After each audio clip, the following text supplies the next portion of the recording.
Hello, my name is Jimmy Carr, and I feel contractually obliged about being Conan O'Brien's friend. You know, that was an honest read. You are contractually obliged. You had to come here against your will. You didn't want to be anything to do with this podcast. You and I have long been enemies. We should just come out with that right now. I think it's best for the listeners. Otherwise, they're just going to pick up this weird energy. But yes, we are foes. I'd love to have a nemesis, wouldn't you? You know what? I want to have. No one's got a nemesis these days. I want nemesis. I want more than one nemesi. It feels like you were in a world, though. There was that period of late night, where it was possible to have. There were rivals in this late night world. God bless you. Thank you. That you did really have kind of a nemesis. Yes. And now there's this. I talked to the other late night hosts. Of course, I got out of that game. But I talked to the other hosts. You got out of it? Yes. Well, I mean, you were. Yeah. Okay. Let's go with that. Let's go with that. Look, it's your podcast. When I say got out of it. Yeah.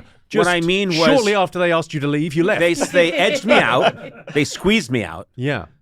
They said you're to be out of here within a month, or we're coming after you. We know some bad people. So yes, I was chased. Kind of an incredible career in late night, though, because I remember that thing of like reading that book and being really excited about late night, because for me it's so glamorous and so far away. We'd sort of read about it, and that idea that you were sort of doing it and you'd be put into this position.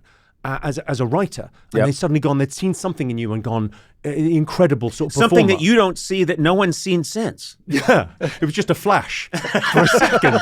We all saw some later. Talent they put their glasses on. They put their glasses on later and said, "Oh, we're sorry. We thought we saw something in you." But it's an extraordinary thing because, and then that thing about you thought you were going to go after 2 weeks, and then it was 30 years later, you're still a huge part of the culture. It's really exciting, that. Well, thank you. I managed you backed into a compliment. I love it. Accidentally. You were backing up in a supermarket and you backed into a whole bunch of tomato cans of compliment sauce and toppled them over. But either way, you backed into a compliment, and I'll take it. James Algernon Carr. We're going with Algernon, yeah. I'm going to keep giving you different middle names. Okay.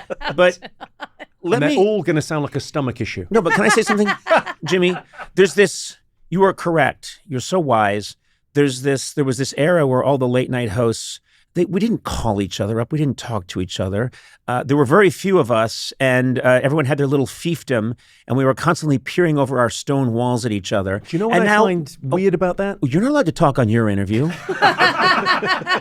It's the opposite of stand-up comedy. Alan Havey said this wonderful thing to me. He's an older guy. He was in Mad Men. You might have seen him. Grey-haired Of course, gentleman. Alan Havey, very funny man. Incredible. But he said this thing to me about comedy. He said, we're out for ourselves, but in it together. Yes. That stand-up world of going, you escape competition through authenticity. Yes. No one else can beat you at being you. And it strikes me that the late night hosts were all the same, and they just couldn't see that. No one had told them, oh, you can all be friends.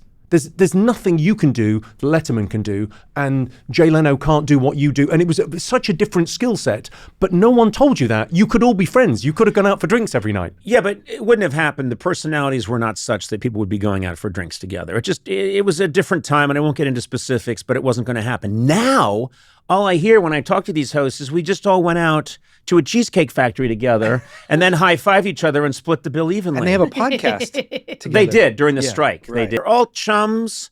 They all hang out together at the same spa and get rub downs together, which I find a little suspicious.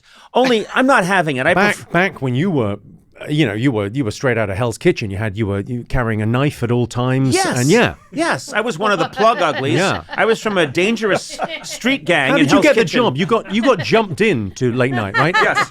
You jumped in. You had to assault an older host. Yes. I was walking down the street, minding my own business. A van pulls up, and a bunch of guys, and it really was like they had the little razors in their boyo caps. Of course, in the their Peaky baker Blinders. caps. Peaky Blinders, and they came out and they said, "Oh, late night show for you, eh? Don't be mad about my accent." No, I love the accent. Very accurate. Yes. Those are my people. We'll give you a nick, and then the next thing you know, I had a late night show. Someone once told me how to. I'm Irish, obviously, as a UNN, which I didn't know. In a cultural appropriation way. No, you grew up in England, but I'm sort of first generation immigrant to England. So my parents were from Limerick, and then they moved to a place called Slough. So there's something about shit towns they very much enjoy from one to another. I got taught recently, though. I got taught by how to do a proper Dublin accent. Oh, you did? Proper Dublin accent by Bono, no less. There's a name drop. Oh, there you go. So you've just got to sound deaf. If you want to sound like you're from the north side of Dublin, just sound deaf. Tony, what's the Tony? I can hear you, but it doesn't sound like I can hear you. And you sound a little bit deaf, and that's very north side of Dublin. You're wrecking me buzz. And also, to pick up the phone, of like real north side of Dublin, be story. No hello, no anything. Story. What's the story? You know what they also say in Dublin? I was just there. Fair play.